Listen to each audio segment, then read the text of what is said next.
রাজ্যে বিনিয়োগ টানতে ব্যাট ধরলেন দাদা। তার ভাষণে শুরু হলো বিশ্ববঙ্গ বাণিজ্য সম্মেলন। দেশি বিদেশি শিল্প প্রতিনিধিদের সঙ্গে পশ্চিমবঙ্গে কাজ করার অভিজ্ঞতা শেয়ার করলেন এ রাজ্যের শিল্পপতিরা।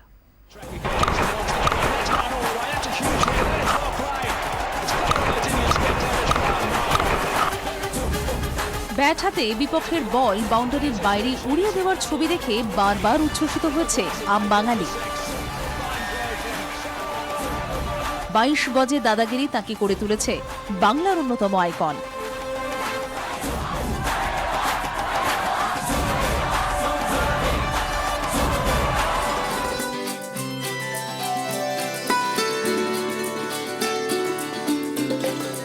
এবার একেবারে অন্য রকম পিচে কাপ্তানি।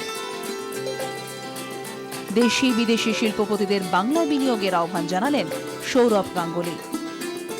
Please come to the state of West Bengal, support the people of West Bengal, because when you invest, it decides the future of a lot of young people, a lot of young boys and girls who are 24 to the age of 30. Look up to you to take this state forward. I know under the leadership of our Honorable Chief Minister, you will receive enormous support and facilities to make it successful. So please be here, please be in Kolkata. Sourav রাজনীতির লোক নন, ক্রিকেটের দৌলতে তাকে চেনে গোটা বিশ্ব। বিশেষজ্ঞরা বলছেন তাই শিল্প সম্মেলনে তাঁকে দিয়ে এর রাজ্য সম্পর্কে ইতিবাচক বার্তা দেওয়ার চেষ্টা। বিশ্ববঙ্গ বাণিজ্য সম্মেলনে 29 দেশের প্রতিনিধিরা যোগ দিয়েছেন। এই সম্মেলনে এর আগে একসঙ্গে এত বিদেশি অতিথি আসেননি। বাণিজ্য সম্মেলনে স্টার্টআপের লগ্নি টানার ওপর জোর দেওয়া হয়েছে। উৎপাদন শিল্প, স্বাস্থ্য পরিষেবা, পরিবহনের মতো ক্ষেত্রগুলিকে ফোকাস করা হচ্ছে।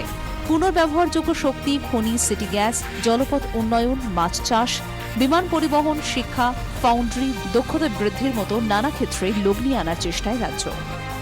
এসব ক্ষেত্রে বিনিয়োগে একলপ্তে বড় জমি লাগে না, ফলে দ্রুত কাজ শুরু করা সম্ভব বলে মনে করছেন বিশেষজ্ঞরা। বৃহস্পতিবার সম্মেলনের প্রথম দিন এ রাজ্যে কাজ করা শিল্পপতিদের তাদের অভিজ্ঞতা বাকি প্রতিনিধিদের সঙ্গে ভাগ করে নেন। আসে একাধিক নতুন লগ্নির প্রতিশ্রুতিও।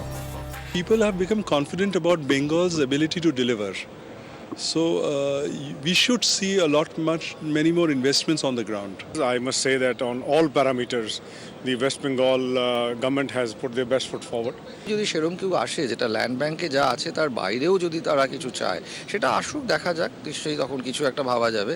কিন্তু যেটা 6000 একর্স উনি বলেছেন, সেটা যে আর্লি ক্লিয়ারেন্স হবে, সেটাই কিন্তু ওরা খুব অ্যাপ্রিসিয়েট করেছে। প্রথম দিন পুরোটাই সম্মেলনে ছিলেন মুখ্যমন্ত্রী মমতা বন্দ্যোপাধ্যায়। শিল্প মহলের সঙ্গে আলোচনায় প্লাস্টিক মানির সুরক্ষা নিয়ে আশঙ্কা প্রকাশ করেন তিনি। শুধুমাত্র দেশীয় শিল্পপতিদের কাছে নয়, আন্তর্জাতিক স্তরেও বাংলাকে বিনিয়োগকারীদের কাছে আকর্ষণীয় করে তোলা এবারের বাণিজ্য সম্মেলনের অন্যতম প্রধান লক্ষ্য। যৌথভাবে এগোতে পারি, আমাদের ইনভেস্টররা এখানে আসতে পারে, এখানকার ইনভেস্টররা আমাদের ওখানে যেতে পারে। এদিন রাজ্যের নানা স্টার্টআপ সংস্থার প্রতিনিধিরা তাদের সঙ্গে কথা বলেন। স্টার্টআপে বড় সংস্থার বিনিয়োগ সম্ভাবনা নিয়ে আলোচনা হয়। অর্থমন্ত্রী অমিত মিত্রর কাছে দেশি বিদেশি বিনিয়োগকারীরা জানতে চান রাজ্যে এলে কি সুবিধে পাওয়া যাবে। ক্যামেরায় কুণাল গাঙ্গুলির সঙ্গে শ্রেয়সী গাঙ্গুলির রিপোর্ট, 24 ঘন্টা।